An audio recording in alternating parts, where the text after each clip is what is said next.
Thanks for tuning in to another episode of Gun Culture Radio. This time, instead of having Zeke talk at you guys and make you aware of the sponsor, I figured I would just do it myself. The sponsor for this podcast is SDI, Sonoran Desert Institute. You can check them out at sdi.edu. It's a really cool opportunity if you're interested in being a gunsmith. They have some other firearms technology degrees. Just check out their website. They do take GI Bill. So any veterans out there, it's a cool opportunity. You can't hate a job, in the gun industry. I assume a lot of people listening to this show are gun nuts just like me. It's cool to be able to have a job doing something that you love. Turning a hobby into a job is the true American dream. It's not 2 cars in every garage and a white picket fence. It's having a job that you love. That's the American dream right there. And that should be everyone's dream. That should be the human dream, not just the American dream. Anyways, check that out, sdi.edu. Really appreciate them for the sponsorship. This show is not cheap to make. So anyways, appreciate that and hope you guys enjoy the show. I really appreciate having Federal Ammo on as a sponsor for this show. They've been a great ammo company for a lot of years. They're really good about working with new media, which I feel like says that they are very on top of things and very with it for a company that has been around as long as they have. And they just have a wide range of selection when it comes to ammo. Everything from their Federal Champion brand, which is a really good, affordable ammo for practice at the range. They also have their American Eagle brand, which is a really good, middle-of-the-road, high-quality ball ammo, practice ammo, defense ammo, whatever you want to use it for. And then they also have really high-end defensive ammo and hunting ammo with premium bullet technologies and all the good stuff. You got the full spectrum with Federal Ammo. They always seem to keep a lot of it in stock, and it's easy to find. Just a great company. Really happy to have them on as a sponsor and really appreciate them. We also appreciate our other sponsor, Ballistol. As you guys probably know, we've used this stuff for a long time, long before the YouTube days. It's a cleaner and a lubricant. It's great on firearms. It's even good at preserving firearms. If you have an old gun with a little bit of rust on it and you want to get that rust off with some steel wool, but you want to do it smoothly without further damaging the finish any more than you absolutely have to, Ballistol works great for that. It's also good just in the house. It works great for leather furniture, wood. It really darkens it up and makes it look really rich. It's just a really great overall multi-use lubricant, and it really protects all your metal, keeps it from rusting. It's a great product. Used it for a long time and really appreciate them supporting the show, and I hope you guys appreciate that too. And just check them out at ballistol.com. Hope you guys enjoy the show. All right, here we are on the radio. Sounds good. That's always my intro because I have nothing else. Okay. I have nothing better. It's just like, I cover all the bases. We're here. This is like kind of like the radio, and we're on it. So that's pretty much it. No, it's what is it? There's the guy who does hit record, Joseph Gordon-Levitt. His whole thing is he always asks, the way he starts everything is, "Are we recording?" Oh yeah, that's his catchphrase. So it could be like that. So yeah. I think on Rogan's podcast, usually it's like he's waiting for it to go live or something. Mm-hmm. So that you'll whenever you click on his show, you'll hear them just talking about something, and all of a sudden he'll be like, "Oh, okay, I think we're live," and then there's yeah, okay, well, okay, now we go. Yeah, it's kind of a cool way to do it. Keeps it flowing, I guess. Yeah. All right, so before we started recording, we were talking about concealed carry and stuff, and we were talking about how the at least in Tennessee, and it's like that in most states, how the requirements for getting a carry permit are ridiculous, and we both agree on that. But I think we're going to disagree on why. Okay, all right, which is fine. Who do you want to go first and say why you think it's ridiculous, or you want me to go first? They always hear me. You go first. Okay, all right. So my thinking is that I say this as somebody who has a concealed carry permit, just for full disclosure. I sincerely believe that when I decided to get that, I felt like I took on almost an agreement with the rest of society to say, look, I am willing to go armed. So first of all, that everybody doesn't have to, right? In a very similar role to the way that the police work, I am willing to be somebody who has made peace with the idea that I may be called upon to use the weapon that I have on me to do harm to somebody who intends to do harm to others.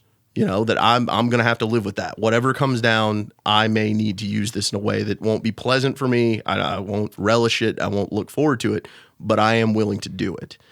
And by doing that, I feel like you take upon yourself, I personally believe that you take on a responsibility to train yourself on how to use that weapon, right? To know its ins and outs, to understand how it operates, to understand what the dangers of operating it can be, to make sure that I am qualified to use that weapon correctly and to the best of my ability. And I feel like the testing that is used currently, at least in the state of Tennessee, is just so watered down. It's a minimal amount. Yeah, it's just the basic minimum. And I almost feel like that the way, if I was going to set it up, and it's good that I don't run the world, I'm not going to be that guy who says I need to run it. But if I was going to propose a system for it, I would say this. I'd say if you want to own a firearm really of any caliber, of any make, of semi-automatic, fully automatic, I don't care if you want to keep a small bomb in your house, as long as it's contained within the four walls of that house,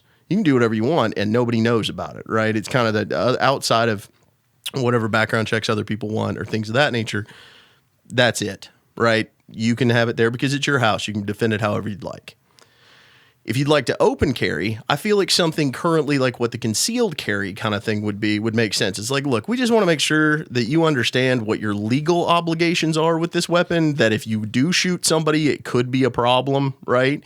And that way we all kind of know that you have it, and we know that at least you can hit the broadside of a barn, 50 out of 100 times. But it's no secret. Yeah, but it's no secret at that point. But I feel like when you step up to the concealed element of it, and you are walking among all of us, I don't know. Like I said, I feel like it conveys upon you a new set of obligations, right? Just to your fellow man, not necessarily to any government per se, right? Because the government really is of the people. I just feel like you should prove yourself capable, not necessarily worthy, but just capable of taking on that obligation, because that's really the only...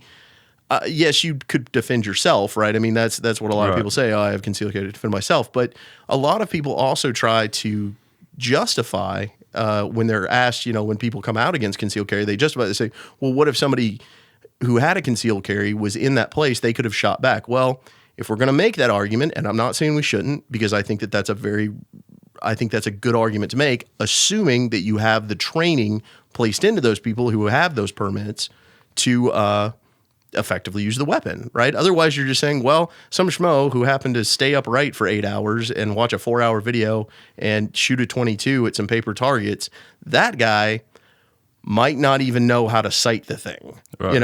It's just I just don't think there's enough verification. So that's my issue with it. So what's your take? Yeah, first I want to say kind of how I feel like I'm forced to feel about it now, and then how I would like to feel about it, because I want to get into why I would actually like to be able to feel about it the same way that you do, and maybe some different circumstances would allow me to do that. But so first of all, the reason I feel like really anybody should be able to carry without any kind of testing, one is because the current testing basically is pointless anyways. So that's kind of what it is now, really, pretty much, because the testing it makes people aware of the laws is basically it. Like, honestly, all it should be is just, if there's even a permit, there might as well just be like, here, read this piece of paper, sign that you've read it. That's essentially what it is anyways. So by having any kind of system, it might stop someone who, like, I don't know, should have a gun, but isn't willing to go through the hassle or to spend the money or something like that, but they should have a gun. They're a responsible person. Okay. That's kind of how I have to feel about it now, because I feel like the government wants to control it and take that away from people, right? So it's kind of like it should be just open to everyone as a right. Is kind of the way that I look at it. Anybody should be able to carry for really almost any reason. I almost, even with felons, honestly, I almost don't even think that felons should not be allowed to carry unless, if someone is so dangerous that to society that they shouldn't have a gun, then they should be in jail. You know what I mean? I have to assume that anyone could have a gun at any time, so it doesn't really make me feel safer to know that felons aren't allowed to have a gun, because if they want one, they'll have one. Yeah. So now there's that. That might be kind of an extreme way to look at it to some people, but the reason I feel like that way is because of the scrutiny of the government and the current climate with that. Okay. But I would like to be able to get behind something like what you're saying with the training, because ideally, yes, everybody who carries a gun is trained. That would be great. That would make me feel safer if I somehow knew that wasn't going to keep good people from having guns. If everybody could be trained, if everybody could be motivated to do that, that would be amazing. And one way that I could get behind that is if I felt like society as a whole could truly get behind this whole gun issue realistically and realize there's always going to be a certain slice of people, whether they're bad people or good people, that they're not going to give up their guns. So let's, give and take a little bit, right? Let's say something like, okay, we're going to let more people carry more guns in more situations than currently available, but if you want to do it, you're going to have to be trained, right? No, and I agree, yeah. Like there are certain situations where it doesn't matter what I do, unless I became like a Secret Service agent, I'm not allowed to carry a gun there, right? So if I knew that I could go through enough training to where I could carry a gun literally almost anywhere, okay, fine, I'll do that. Like I want some give and take. Yeah. You know what I mean? That's kind of my thing on it. But I feel like there isn't that right now. So I feel like I'm in a position where I have to say, no, you don't get anything because you're not willing to give me anything. No, and I agree with you. I think that's completely the case. I think that there isn't, you're right, there's two polarized ends here. Yeah. There are people in the middle, I think, like you and myself, to varying degrees. Yeah. But the majority of individuals, I think, out there who are discussing the gun, just the issue of guns being out into the world. I think that there are two sides to it, and I don't know if I said this the last time I was on here, but there's been a great analogy that somebody told me, and I think that it's really good because it takes two things that I think are usually loved by the respective sides, and kind of makes a great parallel between them. And it's going to sound weird, but follow me here. It's guns and people of LGBT kind of lifestyles, right? And you have LGBT on the liberal side and you have guns on the conservative side, but they're the same in this very specific way. Most of the time they're feared and hated by people who haven't been around them, all right? That's true, yeah. So if you get to know one, then you might be like, well, that one is okay. Right. And then if maybe you get to know a few more, you're like, well, these aren't so bad. And then if you ever have one under your own roof, you'll defend them to your dying day.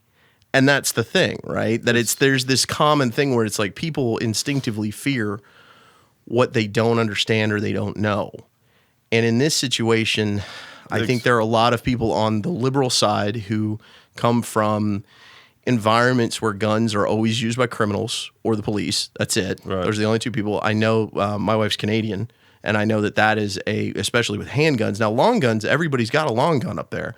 But from a handgun standpoint, they don't really have them, and they basically assume that if you have a handgun up there, that you're either law enforcement or you're a criminal.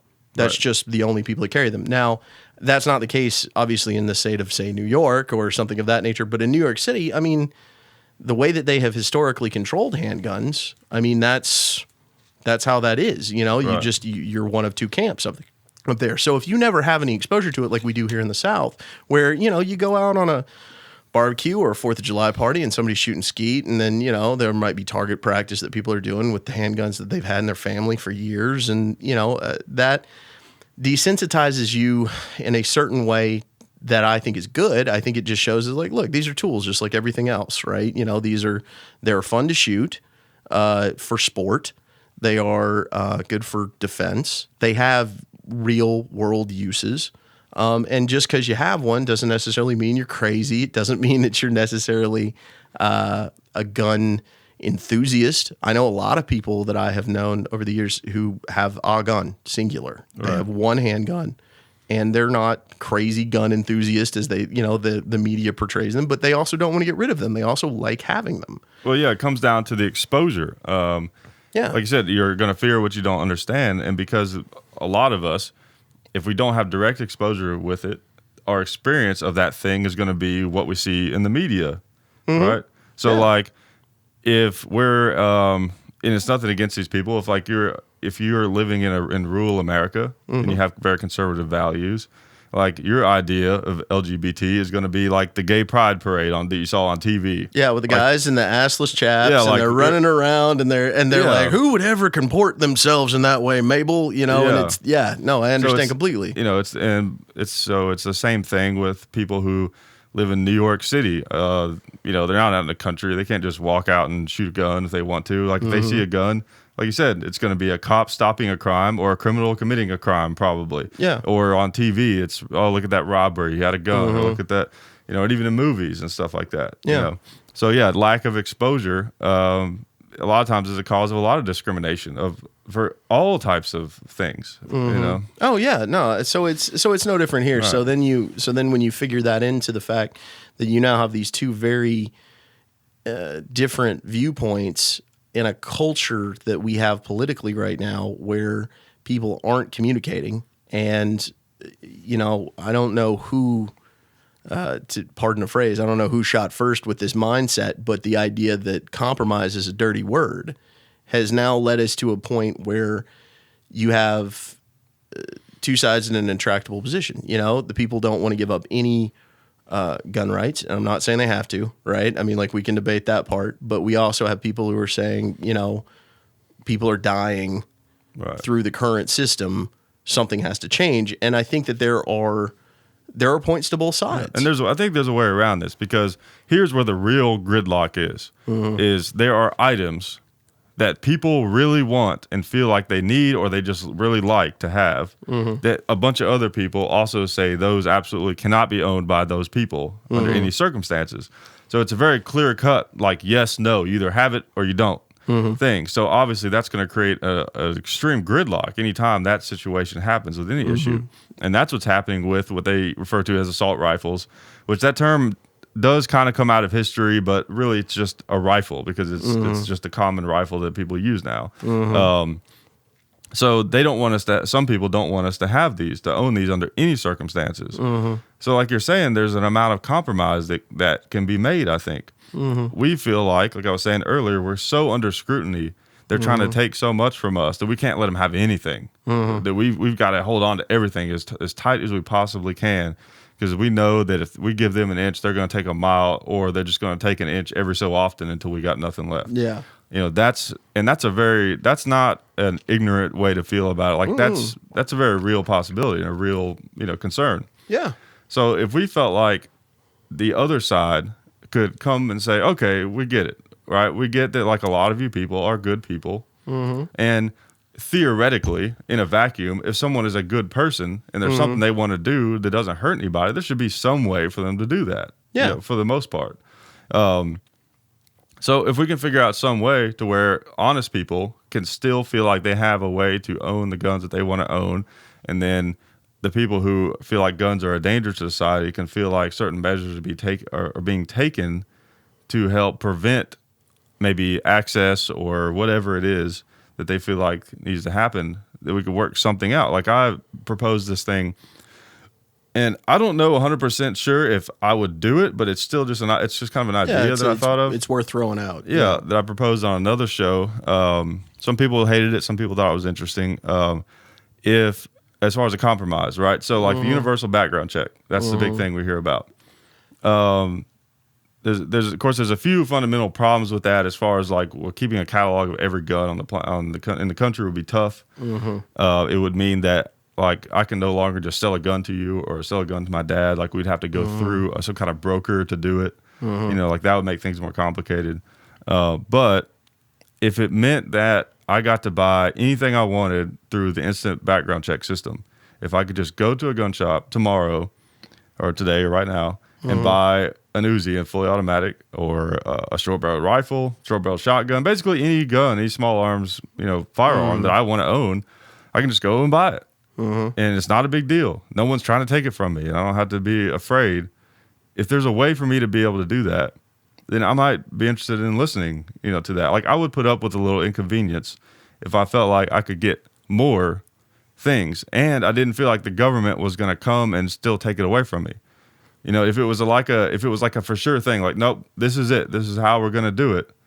If the government tries to still come and take your guns away from you, then okay, like that, that's serious. Yeah, they no. do that. Well, and I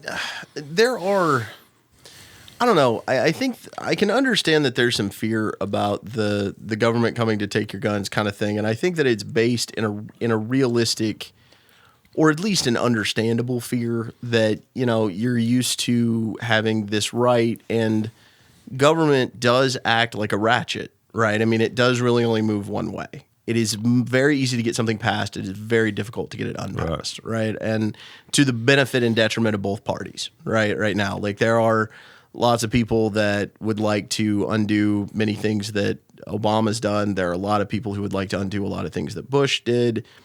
It's very difficult. It doesn't happen very often. You can sometimes, the best thing you can really hope for is that they'll pass something to change it in some fundamental way, which again still moves it forward. Yeah. Like the Patriot Act, I feel like is a good example. Yeah. We were all about, let's stop these terrorists. And then we realized, oh, wait a minute, what have we done? Yeah, no, and it's still difficult, so now it's just been modified. It didn't go away. Right. It just got changed, hopefully in some good ways. Yeah. But it remains to be seen. Yeah. But at the same time, I think that it is an unfounded fear if anyone legitimately believes that the government is going to storm in and take away every gun owned by a private citizen across the land. I'm saying that would make a really good movie, that would make a really good book, but it's not logistically or feasibly possible. So to genuinely hold that fear, it's just unfounded, right? Now, the idea that things will be nibbled away over time, I think that's very realistic. I think that happens in a lot of things, regardless what you're into. I think. Yeah, well, and the fear is if we don't have guns, then the government can better tell us what to do. Yeah. Right. Yep. Yeah, I agree with you that the government is not going to come take everybody's guns because, one, they would need the military to do that, and the military people love guns. Yeah, they're not gonna. You got to have people who follow orders. Yeah. And they're not going to enforce that order. Yeah. But I guess the thing is that the give and take that you're talking about us needing in that kind of situation, I think that there are ways that a registry would help. I think that there are definite fears that would alleviate from the anti-gun side, right? That they were like, okay, well, if they're going to be there, because we can't get rid of all of them, I think that that's another thing that they don't seem to grasp. That the reason that there are such low gun rates in places like Canada, in places like the United Kingdom, in most of Europe, is because they've never been available for sale to begin with. The genie bottle was never opened, right? It was never an option. Yes, you can have a long gun, but handguns have always been highly restricted in those areas. Right. So there's just not a lot of them about, right? So it's pretty easy to put a cap on something that's not really out in full circulation. I've heard this statistic. I don't know if it's correct or not, and if it's not, I apologize. But there's a statistic out there that there are more guns than there are people in the United States. And that's, what are you going to do in that situation? Right. I mean, you can't. So that's never been an option. It never will be an option. And to compare us to countries that have never had those guns on sale is just faulty. It's just we're different than every other country on the face of the earth. We have different culture. Yeah, we were founded a different way. It's so that's never going to be an option. So if you're willing to say, look, we can't ever get rid of all of them, no matter if that's the pipe dream you want, then maybe registration would be a way to do that. Now, some people don't like being looked at, though. Yeah. Well, some people don't like being on a registry, and to that, I don't know what to say. I mean, that's obviously a non-starter for those people, right? And it goes back to what you're saying about the government coming and taking everybody's guns. One thing that people will say, and I saw this comment a lot, on the show. I can't remember which one it was, where I talked about that, that compromise. And I've heard this a lot. Registration leads to confiscation, right? It has a nice little ring to it. And it's something that's people have in the gun world have just said for a really long time. And I get it, because that is what happened in, I think, Nazi Germany. That happened. It's happened before, right? But also, here's the thing. So we have guns. The reason we have, our rifles, our military-style assault rifles, whatever you want to call them, the reason we want to have those type of guns, not for hunting, it is for preservation of freedom and rights. And I think that it commands more respect from the citizens, not because the government is necessarily going to come take our guns away by force all at once, but it commands respect from the citizens when they have their life is in their own hands, in a sense. So if that's true, then what are we worried about? If they come to take our guns, we're going to have to fight anyways. Yeah. So and I'm not really worried if the government, if they really wanted to know who had the guns, they can figure that out without registration. I'm pretty convinced. Oh no, I'm sure they could. And the other thing is that unfortunately, and I don't. You're viewers may be more heavily armed than I think they are, but anybody rolling up versus, say, even a National Guard regiment, right, with a couple of Abrams tanks, they're not, I don't care what you have in your house, they're going to either kill you or take your guns, right? So you're going to make that decision in the moment. It's the numbers, though, is the thing, because like the and they're military, not going to want to do it, right? They're not going to want to, and they couldn't, because the military has less, like the entire military personnel is like less than 1 million. Yeah, and there's 50 million gun owners. So if even like 1%, of all of those people were ready to go, you know what I mean? And plus, you got to counter in the fact that a lot of the military guys aren't going to want to participate. Exactly. So it's kind of just more. It's the incremental doses that's the real threat. Yeah, it gives the it's about the illusion of safety. It's funny because they're really diametrically opposed. The safety that is sought, the illusion of safety again, that is sought by a lot of people who are, I feel, that are gun enthusiasts, is that by having these guns, you are safer, right? And we can argue that. We can argue whether that is the case, but at the end of the day, you feel safer. And that's the important part, right? Like any of us could get smucked by a car out there. A plane could fly into this house. Safety in and of itself is an illusion, right? So if that's what makes you feel safer, and it makes you safer in certain ways, then that's great. It makes you more safe in certain ways. In certain ways, but not in all ways, right? So again, but we feel, because I know in my head, I feel safe all around, but I'm not really picking at the edges, right? Like I'm not trying to figure out the ways I'm unsafe. I'm just going, well, but in this way, I'm very safe. Yeah. And that makes me feel okay, and I can sleep at night. Right. With the anti-gun guys, it's just the opposite. The less guns that are out there, the more safe they feel. Again, all of the horrible things I just talked about could happen to them too. Ironically, they could be shot by somebody breaking into their house. Right.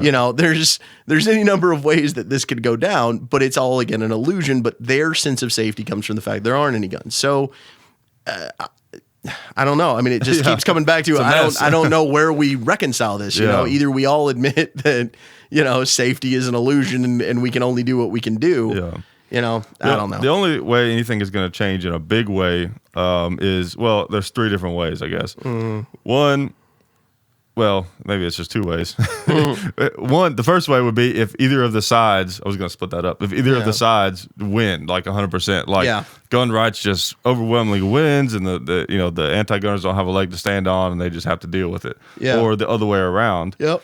And the other way is, like we said, we come to some kind of give and take compromise to where both parties can be happy. And that's the key, because like I said, we feel like we have to cling to everything because they're just trying to take it away in incremental doses. Yeah. But if we felt like the other side actually agreed, like, okay, we can make that compromise, then we can relax for a minute. Okay, well, this is what it is now. Yeah, and it comes down to trust. I mean, it comes down to trust to the people on the other side, right? And I don't know, people vilify their fellow man in so many different ways, because we as people, it's impossible for us to get to know everybody personally, right? Like anybody who were to meet me on the street who's a liberal, might think that I view things very similar to them because I have a lot of liberal viewpoints.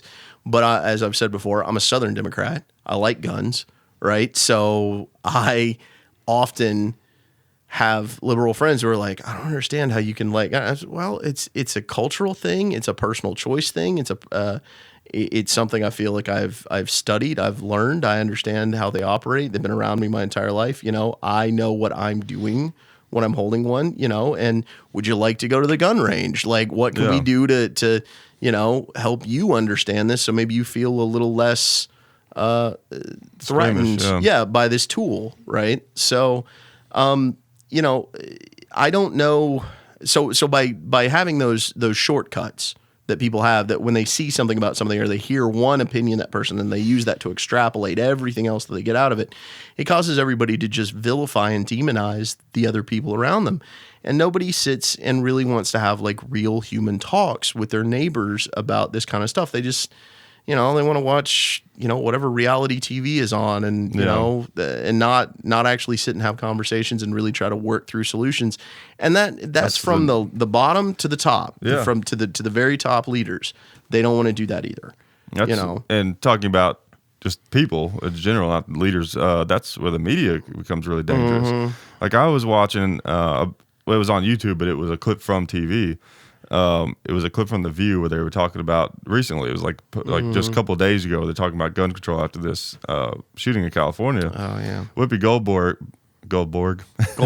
That's her name. Yeah. Whoopi Goldberg was talking about how these military style assault rifles that had a .223 caliber, and she said that's not for hunting. If you shot a deer with that, it would disintegrate it. It would explode. It would go poof. Yeah.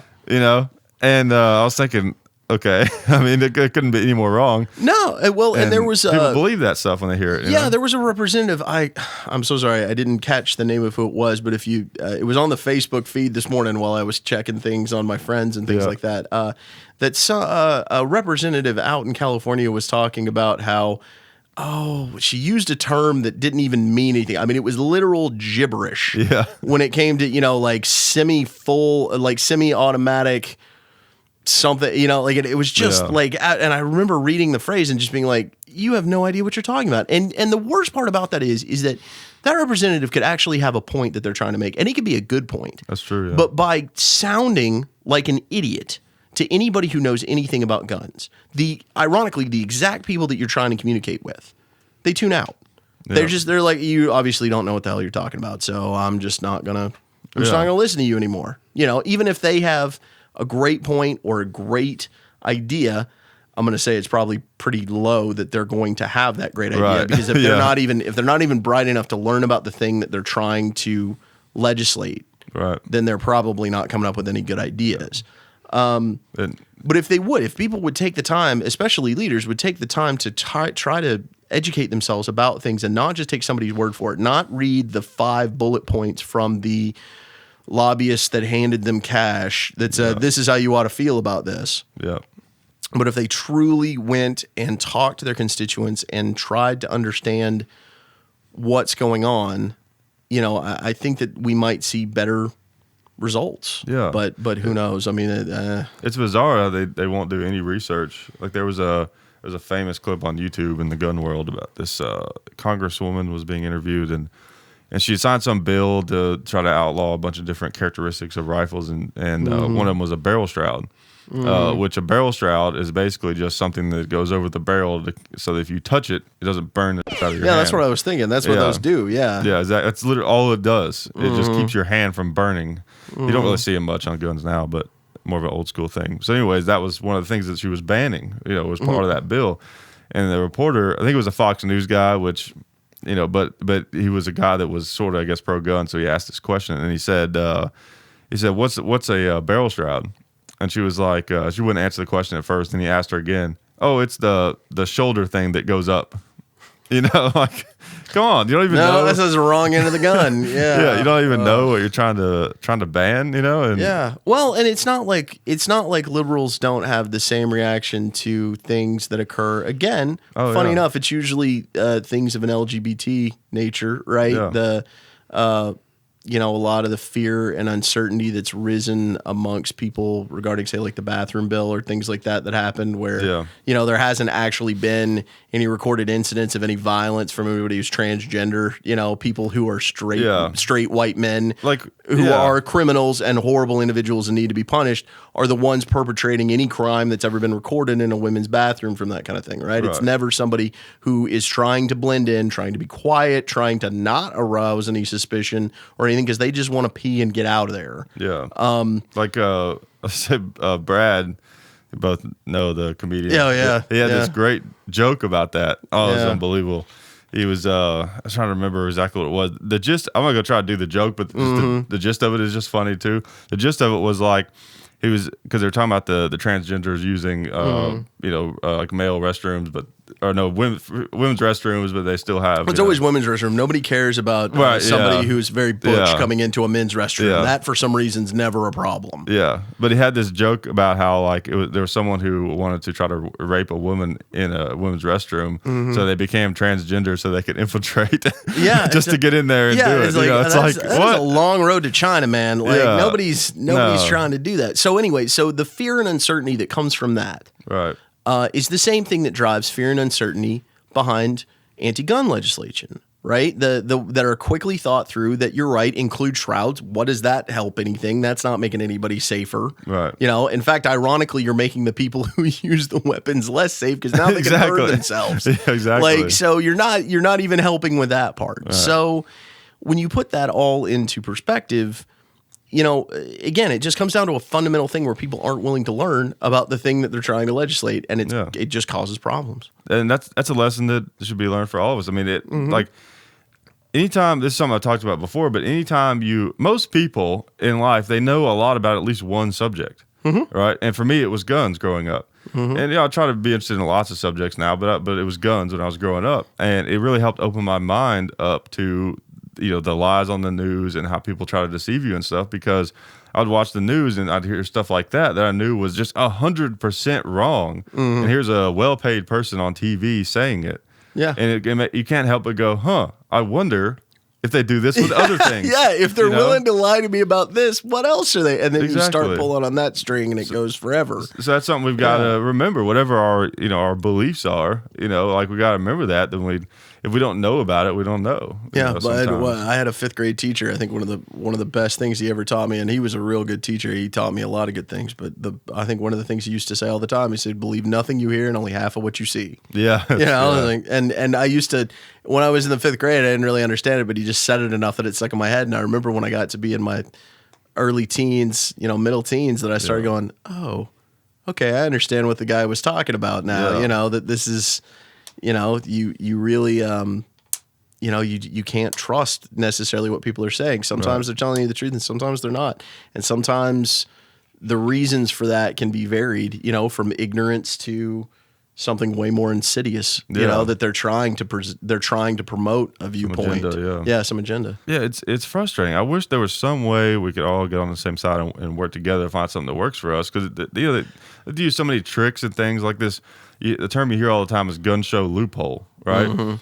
There's no such thing as a gun show loophole. What they're talking about is private sale, is what they mean. Like, there's nothing special about a gun show. It's just you can buy and sell a gun to somebody as long as they're not a felon. There's nothing wrong with it. I can sell you a gun if I want to, as long as you're a Tennessee resident and you're not a felon. I can sell you a gun. Yeah, it has nothing to do with gun shows. It's just that they it also happens at gun shows, so they call it the gun show loophole. Like, there's all these felons going up there and buying guns illegally and stuff, which I'm sure it happens sometimes. Oh yeah. I mean, it happens outside of gun shows also, but I wish they'd just be more honest about what they're talking about. Yeah, what they're really that they have a problem with private citizens selling, because that doesn't sell as well. Because the thing is if you're selling this to somebody, as a theory, everybody's a private citizen.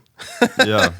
Not everybody goes to gun shows. Right. So it's very easy to say, oh, the people who go to gun shows, they're the problem. Right. Whereas really it's the fact that you have a problem with, kind of basic commerce, the same way that I can sell you an Xbox. Yeah. I can also sell you a gun because it's my property and I should be able to sell it basically as I need to. Right. And there's probably some people listening to the show right now, and I've been there at times that are probably thinking, that sounds like he's a sympathizer, and here's the thing, like, obviously I know that I'm responsible enough. I could have hand grenades and I would be responsible with them. Exactly. I don't. Yeah, I could have a rocket launcher. I could have a tank with rounds. Yeah. I could have a nuclear bomb. I wouldn't trust that it wouldn't get stolen, so I wouldn't want it.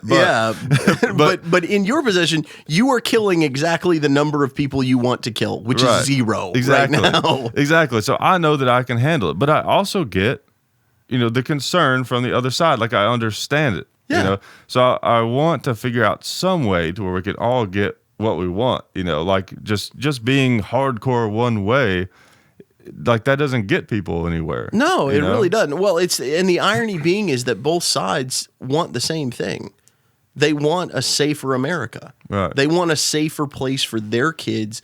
Because all anybody wants out of life is to just be safe and to live the life that they want to live. Right? Yeah. I don't care. Freedom. And freedom. Yeah. We just have some different ideas of what that is, right? And nobody. I think we have so much more in common as a group of people, as citizens, than we don't. Yeah. But people have a difficult time seeing past these frankly, just distraction issues. I don't think they, a lot of the things that we argue about, just distract us from a lot of the real problems that we face, as a society of how to, make sure that people, are living life to the fullest. Yeah, exactly. Yeah, that people that everybody gets a fair shake. Yeah, that nobody's unfortunately disadvantaged from the word go. Right. And one thing that kills me is that people can't like respectfully disagree or debate things anymore. It seems like it's like there's so much anger. You know what I mean? It's like, Jesus, man. It's like, chill out. Like, grow as a human and be able to hold two ideas in your head, two competing ideas in your head, and appreciate the positives and the negatives of both. Right. And then make your own decision. Yeah. I don't know. Well, but you know what that is? I mean, it really comes down to, I think, as humans, we're we're fundamentally lazy. I think, it's difficult to do that. It requires time and thought and energy and having to sit and listen to people and stay interested and try to, whereas if you just listen to what somebody else says, oh, that sounds good, I'm just going to say that now. Yeah. They're not, that's way easier. It leaves way more time to play with your Xbox, Which, ironically, like I had this theory about laziness, right? The reason that people are lazy, I think because initially it was a defense mechanism because if you figured out the easiest way to, because everything was hard at one point. Oh yeah. So if you figured out the easiest way to do something, then you were probably going to be able to survive better because whatever that thing was, collecting food or water, you could do more of it faster, right? Yeah. But now everything is so easy that it's like, okay, it's counterproductive now. Yeah. People are just naturally lazy and it doesn't help because everything already is simple, like that kind of stuff. Very rarely does anybody have to do anything really all that crazy. Yeah. Well, I mean, at least in America, I mean, nobody's, I haven't had to try to find shelter or safety or food in the last, ever. And unfortunately, that can't be said for a lot of people on the planet right now.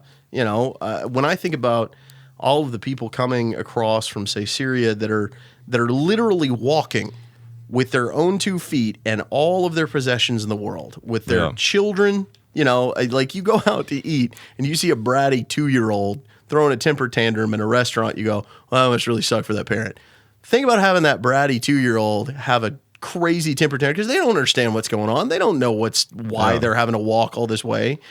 While you're trying to walk away from a place where there's just nothing but death and suffering and, a government that literally will kill you, or the rebels who might kill you because you don't believe in the same God that they believe in, or at least their specific version of God that you don't, that they do, trying to walk across these hostile areas who don't want you, make it very clear that they don't want you. They close border checkpoints. They, and they don't even have Netflix there. No, exactly. Yeah, I'm mad because Netflix doesn't have, like, they took a movie off of Netflix I wanted to watch like 2 days ago, and I'm like, oh, this is crap. I'm gonna let me get on Facebook and talk about this. Yeah.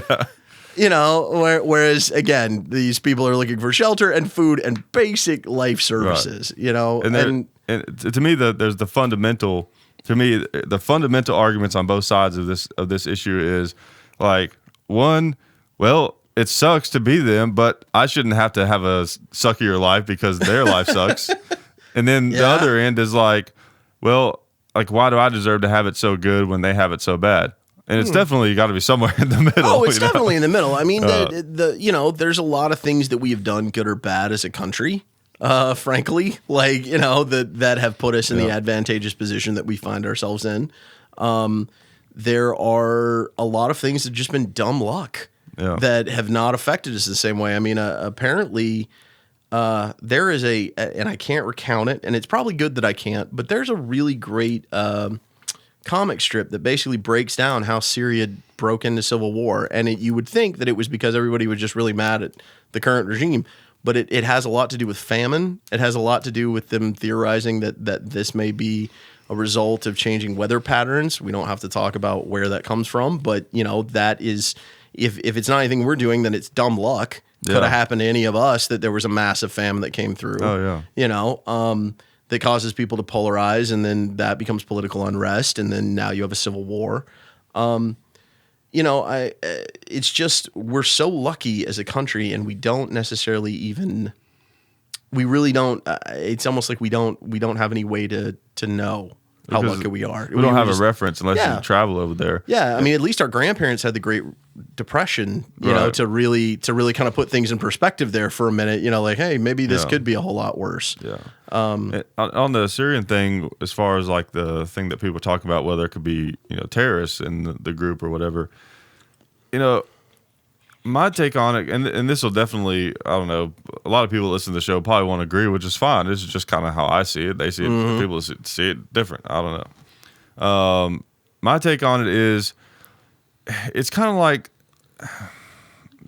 it's like a lot of things. I mean, yeah, there is the possibility that some terrorists could sneak in, but are they just not going to be able to get in if they don't sneak in with the refugees? No, you know it's what I mean? true. I mean, there's so many different routes. Like for that. you got Mexico, and then these people, like the real terrorists, they have a ton of money, you know, from the opium trade, a ridiculous amount of money. Where they sell tankers of oil to nondescript nations who don't care. You know, or they're radicalized people who are already here. Yeah.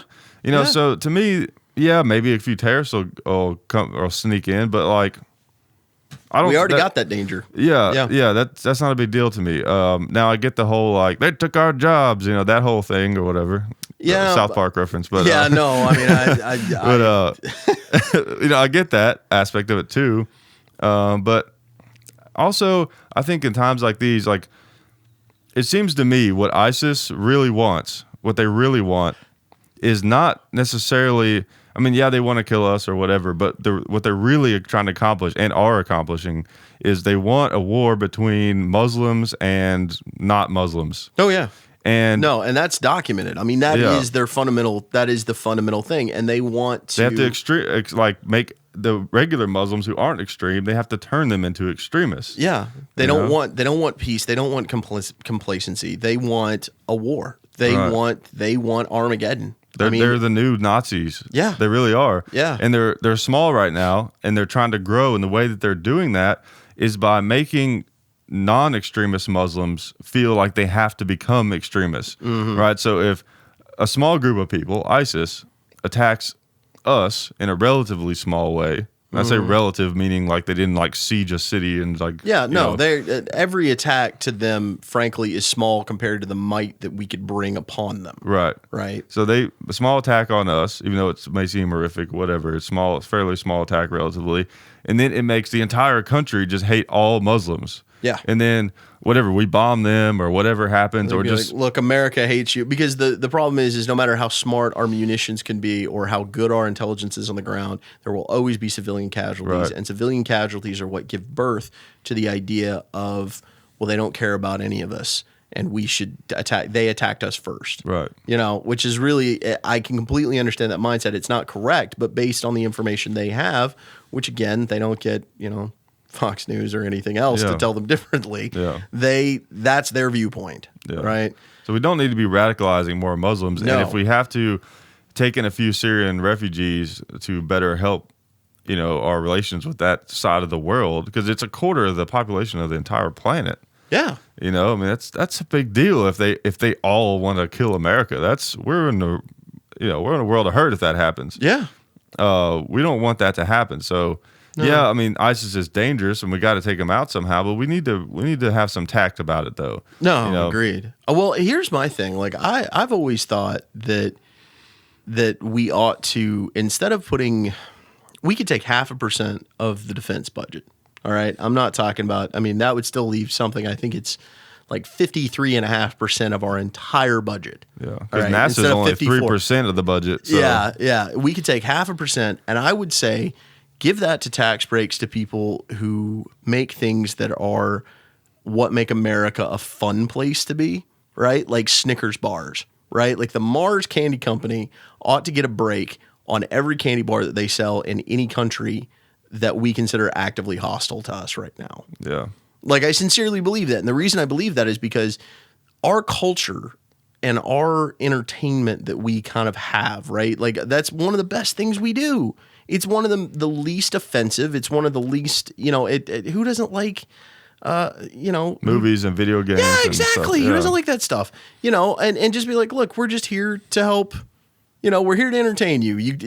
I think that we could make inroads because I think that again sparks conversation. Now there are a lot of people who also believe that isn't a good way because our culture unfortunately also has the ability to potentially run out the local cultures, right? Yeah. Like there are a lot of countries that were not Christian that celebrate Christmas now that didn't used to, and that's okay. I can maybe see your argument for that, but I think it's better to have that than it is to have this polar opposite that we have, where we have people who are rebelling against it. So America should sort of be like the class clown, but with a martial arts background. Yeah, maybe. Okay. Yeah, I could see that. Yeah, like trying to make you laugh, but don't push me. Yeah, too don't far push me too far. Yeah, I got skills. Yeah, but at the same time, like have another Transformers movie. Like like this'll, that was fun, wasn't it? I don't know.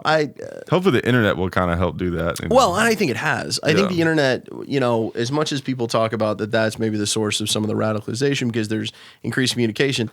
I don't think increased communication is ever going to be a bad thing. No, I don't think so either. I think if the ability to communicate, like one of the neatest things that I thought that I've done this week, and it just kind of shows the power of the internet.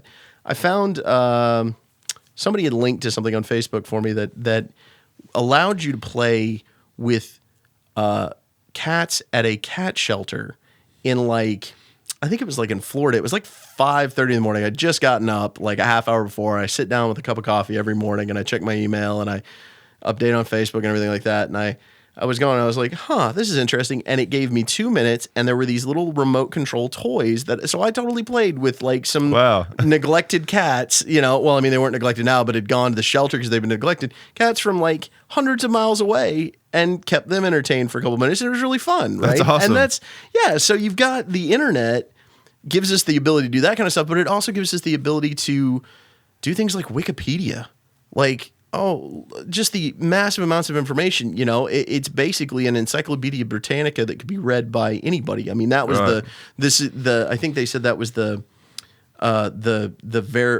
verification rate on it, that something like 88% of the information on Wikipedia is correct, right? Is in fact what you want to do. And it was about on par with what Encyclopedia Britannica was when we were kids. They didn't get everything right in those books either. Somebody failed on their fact check, for those, and that happens here. Yeah. So the idea that we have something like that is translated into all the different languages, just hundreds of languages, and is accessible for free. It's run on donations, which, by the way, they're fundraising right now. Just FYI, if anybody's listening to this and you want to give them a little bit of cash, they'd appreciate it. That's the apex of what technology is going to allow us to do, from breaking down barriers and allowing us to learn. And because more information and more communication can't help but lead to more peace and more prosperity. Because there are no barriers on the internet. Yeah. That's the beauty of it. Yeah. Especially with the, everything's translated. Everything can be translated on the internet. And, it's insane. It's absolutely insane what you can do with people. At YouTube, Yeah.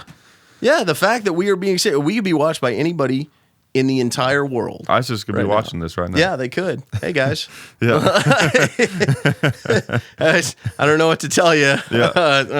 About that whole Nazi comment. Yeah, actually, that's pretty accurate. You guys should look that up. Start reading about Nuremberg. It ends poorly for them. Yeah.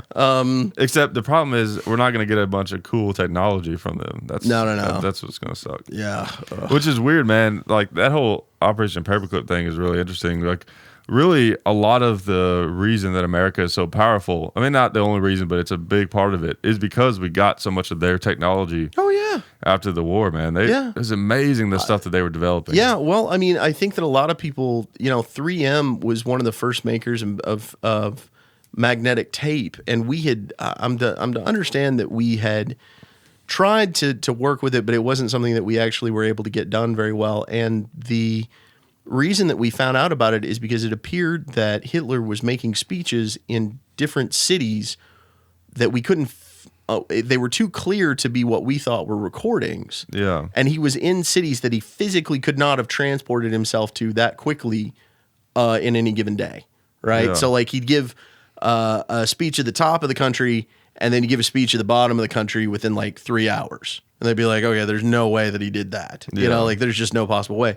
And when they were doing the invasions into Germany and they found some of the bunkers, they would find these magnetic tapes. We would never have that had we not basically, as a spoil of war, brought it home to analyze it. And now that's our technology now. Yeah. You know, and I'm sure that happened for hundreds of years. I mean, I'm sure whoever found arrows first, you know, when whoever got an upper hand on them in one battle and ran over and was like, holy crap, this is amazing. You know, we need to start working on these.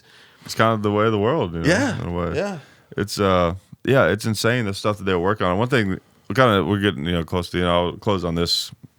This is something I've been thinking about some lately. Okay, is about how with the Nazi technology, we all know about the Nuremberg trials and all that stuff where these guys were hung for the atrocities they committed. And the whole just following orders thing didn't matter and all that stuff.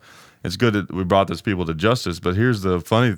I mean, it's not funny, but the weird thing about it is that some of the worst ones, because they had access to information or technology, we were pretty much just like, that's all right. Yeah, we'll give you a house. Just work on our rockets. Yeah, just don't talk to the neighbors. Like, we'll just be where. Yeah, well, some of them, I forget something. I know there's that one. What's the guy, Von Braun? He's like one of the famous ones. There's a bunch of them though that, like, I read about this one guy who helped work on some of the rockets.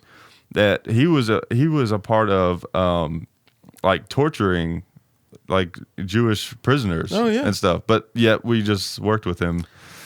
Greater good, man. Like, I agree. I mean, it's horrible, and I don't mean to speak glibly of it, but I mean there is an unfortunate part of that, right? Yeah. Evil people sometimes make things that are useful. Yeah. And, our moral compass, we're in a lot of ways not necessarily much better than a lot of, I don't know. I remember when I was growing up in middle school or high school, there was back when they had music videos on MTV, when they had the music video for Right Now by Van Halen. If you remember, there's all these little vignettes that they do in the middle of it where they're saying, right now, so-and-so is doing this, right now, this is happening. There was one that always caught my attention that said, right now, our country is doing to other countries what we think we would only other countries would do to us. Yeah. And it's so true that we've got so much stuff in our history that, as great of a country as we are, and I'm a patriot. I believe, that this is the best country on the face of the planet, and that we will always be the best country on the face of the planet. We got a lot of ugly stuff in our background. Yeah.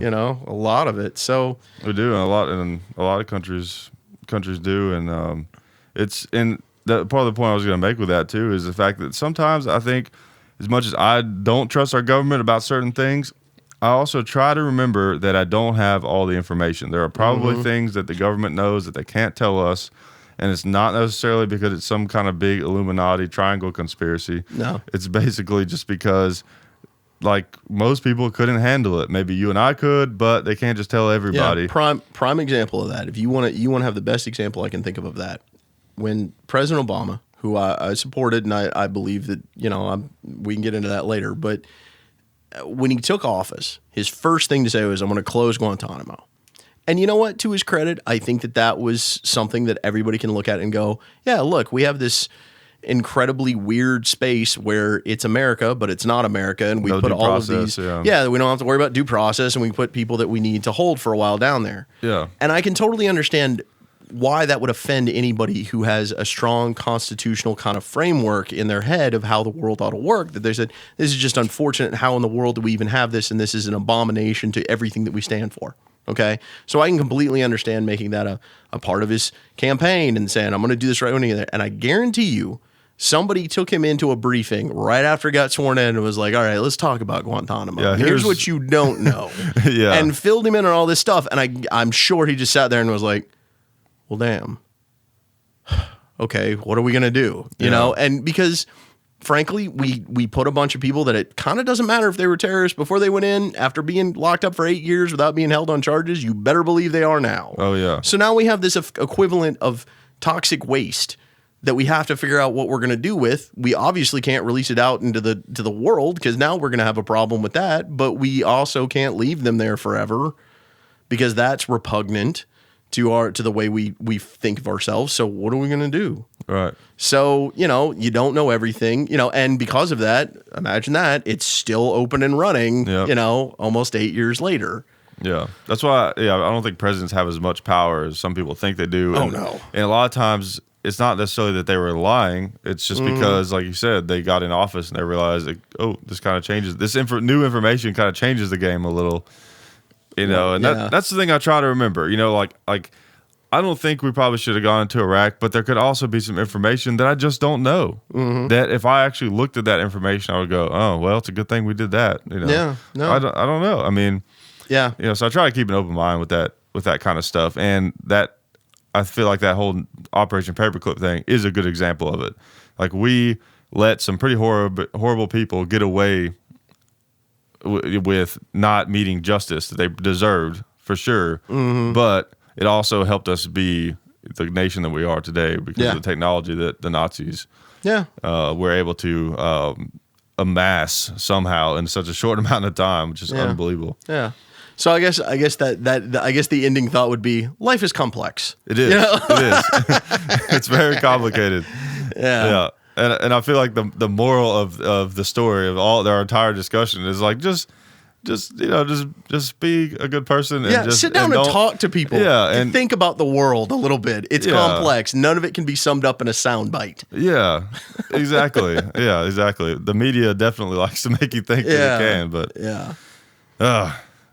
what are we gonna do? I don't know. Nothing. I don't know. Continue living. Yeah, and not watch the news too much. Yeah, don't watch the news too much. Yeah, reading it is better than watching it for sure. All right, well, thanks for coming on again. Anytime you want to have me on. I had a great time. Man. Yeah, it was a lot of fun. We'll do it again. All right, thanks. All right, see you.